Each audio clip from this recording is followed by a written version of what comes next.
At 90 years old, Arthur Jenkins had faced tanks in Europe, watched history unfold across continents, and lived to tell about it. But nothing prepared him for the jolt of a taser fired by a young officer on the steps of City Hall. It happened not in war, but during a peaceful protest he had quietly joined, leaning on his walker, holding a small American flag, and standing alongside fellow seniors rallying for the preservation of veterans' healthcare benefits. Arthur wasn't chanting or shouting. He simply stood there, a silent symbol of sacrifice and resilience. The protest was orderly, comprised mostly of elderly veterans and citizens holding handmade signs. Still, local authorities deemed it an unlawful assembly and dispatched riot police in full gear. Among them was Officer Peterson, young and visibly nervous. When Arthur didn't move fast enough, or perhaps didn't move at all, Peterson took it as defiance. Within seconds, the crackling sound of a taser filled the air. Arthur collapsed onto the concrete, his flag falling beside him, his VFW cap rolling off as shocked protesters screamed in horror. This was no riot. This was an injustice. A decorated World War II veteran assaulted while exercising the very freedoms he once fought to defend. And in that moment, something deeper broke. Not just Arthur's frail body, but the public trust in those sworn to protect peaceful assembly. The moment Arthur Jenkins crumpled to the ground, his walker toppling and his flag landing beside him, the atmosphere shifted from peaceful protest to raw, unfiltered outrage. The crowd, mostly made up of elderly citizens and fellow veterans, erupted, not in violence, but in horrified disbelief. Cries of, "He's 90 years old!" and "He's a war hero!" rang out through the plaza. Protesters rushed to shield Arthur's frail body, some kneeling beside him, others standing between him and the advancing officers. Faces once filled with quiet determination now burned with fury. Tears streamed down one woman's cheeks as she screamed at the officers, "What are you doing? Are you proud of this?" Officer Peterson, still clutching his taser, stood frozen, the reality of his actions dawning like a harsh sunrise. Captain Miller, the commanding officer, hesitated for a split second, just long enough to realize that something had gone terribly wrong. While several protesters fumbled for their phones to call 911, one woman, a sharp-eyed protester in her 50s, pulled out a worn black card from her purse. She wasn't calling an ambulance, others had that covered. She was calling someone with more reach. A retired military lawyer and longtime veterans advocate, she knew exactly who to contact.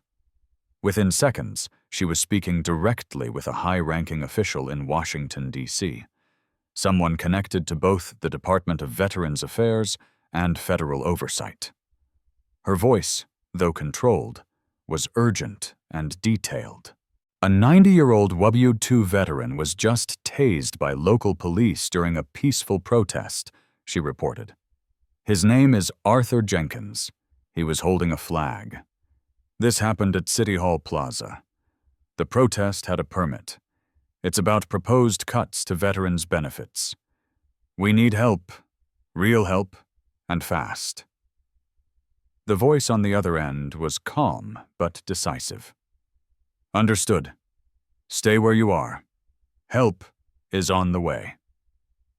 Word of the call spread quickly through the crowd. The anger didn't fade, but it turned into a collective focus, a resolve to stand their ground and ensure Arthur was treated with the dignity he deserved. Some people started filming. Others locked arms. Nobody was leaving. The officers, now noticeably tense, began to second-guess their formation. The protesters weren't threatening. They were devastated. They were furious. And they were right. Within minutes, the sound of sirens mingled with the low hum of murmured conversations and the occasional sharp word directed at the police. EMTs arrived and began tending to Arthur with care, but the damage had already been done. His pain wasn't just physical. It was the pain of betrayal. The man who once fought for freedom now lay on cold pavement, brought down not by an enemy overseas, but by someone sworn to serve and protect at home. The protest wasn't just about policy anymore. It had become a national reckoning. And for those who stood in that plaza, holding signs and each other, the urgency of the moment was now personal. They hadn't just witnessed a wrongful act, they'd seen a symbol of their generation attacked. And they weren't going to stay silent. The system had been warned. Now it was time to see who would answer the call. Just 8 minutes after the tasing of 90-year-old Arthur Jenkins, the atmosphere at City Hall Plaza transformed dramatically.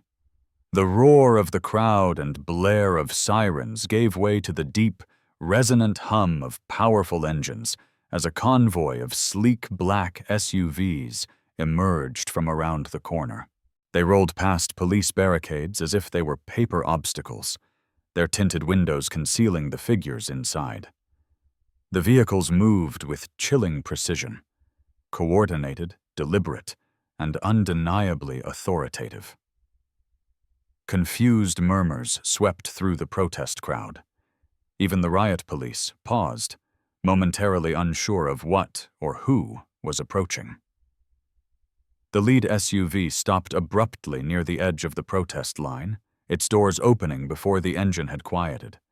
Men in dark suits stepped out, calm and composed, their earpieces glinting. They didn't draw weapons or shout commands. Instead, they moved with quiet purpose, forming a perimeter, not around the officers, but around the injured veteran lying on the pavement. Captain Miller, the officer in charge of the police presence, marched forward with authority, his voice rising in irritation. "Who the hell are you people? This is a restricted police operation." But before he could finish his sentence, one of the suited men turned, producing a small leather badge wallet and flipping it open in a swift motion. "Federal agents," he said coolly. "United States Secret Service, Dignitary Protection and Veterans Affairs Liaison Division. We're here for Mr. Arthur Jenkins." The effect was immediate. Miller's voice caught in his throat. His earlier bravado faded as the weight of the situation began to settle on his shoulders. He stammered a protest, but none came. His authority had just been superseded, publicly and unmistakably. Then, the rear door of the central SUV opened, and from it stepped a tall, composed woman with unmistakable presence. She wore no badge or uniform, but every movement exuded command. It was Eleanor Vance, the newly appointed Secretary of Veterans Affairs, a former 4-star general known for her fierce advocacy and uncompromising defense of veterans' rights. She had been in the city for a conference when the urgent call from Washington reached her. She wasted no time. Her eyes scanned the scene, the discarded signs, the stunned protesters, and the wounded old man who had once fought on foreign soil to protect the freedoms now being denied him at home. Without a word to Miller, she strode straight to Arthur, now being stabilized by paramedics. She knelt beside him, took his hand, and said gently, "Mr. Jenkins, I'm Secretary Eleanor Vance. I am so sorry for what was done to you today. This is an outrage, and it will not go unanswered." Arthur, groggy but alert, looked up in confusion. "Secretary, but why?" he asked softly. Her eyes flashed with quiet fury. "Because no man who fought for this country should ever be tased for peacefully holding a flag on public ground." Then, rising to her full height, She turned to face the police. "Captain Miller," she said, her voice now firm and ringing with authority, "your actions today violated the rights of a veteran and a citizen. A full federal investigation is already underway. I suggest full cooperation, immediately." Her words cut through the chaos like a blade. In 8 minutes, everything had changed. Justice had arrived. Not with noise or force, but with the calm, unshakable authority of those who stand for what's right.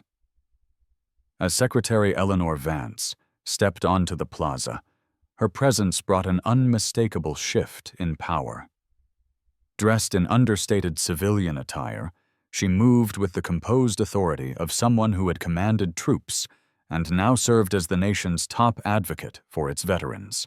The noise of the crowd dimmed slightly as people turned to watch her stride past the line of stunned officers. Her face, though calm, betrayed a deep fury that only those who truly understand duty and sacrifice could recognize.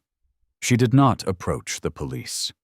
Instead, she moved directly to Arthur Jenkins, the 90-year-old World War II veteran who now lay on a stretcher, bruised, shaken, and stunned from the unprovoked tasing by riot police just minutes earlier. "Mr. Jenkins?" she said gently, kneeling beside him and taking his hand. "I'm Secretary Vance, Department of Veterans Affairs. I am so deeply sorry for what has happened to you today. This is not just unacceptable. It is an affront to every value this nation is supposed to stand for." Arthur's eyes fluttered open, his expression confused but touched. "I was just standing there," he whispered. "I wasn't doing anything wrong." Vance nodded solemnly. "I know. You were doing what every American has the right to do, peacefully exercising your voice, and that right was violated." Rising slowly, Secretary Vance turned to face Captain Miller, who had been standing off to the side, his earlier bravado now replaced with visible apprehension. "Captain," she said, her voice crisp and direct, "you tased a 90-year-old veteran of World War II, on public ground, during a permitted protest. Please explain to me how this fits your department's definition of protecting public safety." Miller stammered, attempting to cite unlawful assembly protocols and vague threats to officer safety, but Vance cut him off sharply. Officer safety from a frail old man holding a flag, standing behind a walker? Her tone was now iron. "You had every opportunity to de-escalate, and instead you used force against someone who risked his life for this country before most of your officers were even born." She turned to her agents. "I want all body cam footage secured immediately. Any city surveillance, eyewitness statements, everything. We are launching a full federal investigation. And Captain Miller," she added with a cold glance, "your officers should consider themselves suspended from field duty until this review is complete." Miller said nothing. His command, once unquestioned, had unraveled in the space of moments. The secretary didn't stop there. Facing the crowd, many of whom had stayed despite the chaos, she raised her voice. "This is about more than just Mr. Jenkins. It's about the dignity and rights of every man and woman who has served this country. If a veteran cannot peacefully protest without being assaulted by the very institutions meant to protect them, then we have failed in our most basic responsibilities." Applause erupted from the protesters, their voices rising in support and gratitude. Eleanor Vance didn't come to the protest as a politician. She came as a soldier, as a servant of those who wore the uniform, and as a woman unwilling to let silence win over justice. Her firm, immediate action sent a message not just to the city's leadership, but to the entire nation. That veterans would not be disrespected, and that the government still had leaders willing to show up, stand firm, and speak with force when those who gave everything were treated like they were nothing. The tasing of 90-year-old veteran Arthur Jenkins sent shockwaves far beyond the city plaza. What began as a peaceful protest turned into a national reckoning on how we treat those who once wore our nation's uniform. The swift intervention by Secretary Eleanor Vance and federal agents didn't just restore dignity to one man. It ignited a broader conversation about civil rights, law enforcement accountability, and the sacred duty we owe to our veterans. Images of Arthur's fall and the powerful response that followed were broadcast nationwide, sparking outrage, solidarity, and swift legislative proposals aimed at protecting elderly and disabled demonstrators. Captain Miller and Officer Peterson faced suspension, and cities across the country began re-evaluating their protest policing policies. Arthur Jenkins, once a quiet figure in a crowd, became a symbol of resilience and the price of silence in the face of injustice. Life teaches us that true courage isn't always loud. It's sometimes standing silently, even as the world moves against you. And real change doesn't always come from power. It often begins with one person daring to do what's right. Arthur stood for dignity. The secretary stood for justice. Together, they reminded a nation that honoring veterans means more than waving a flag. It means standing with them when it truly counts. If you believe no veteran should ever be silenced or mistreated, leave a comment below with the word respect. Don't forget to subscribe for more stories that restore faith and defend what truly matters.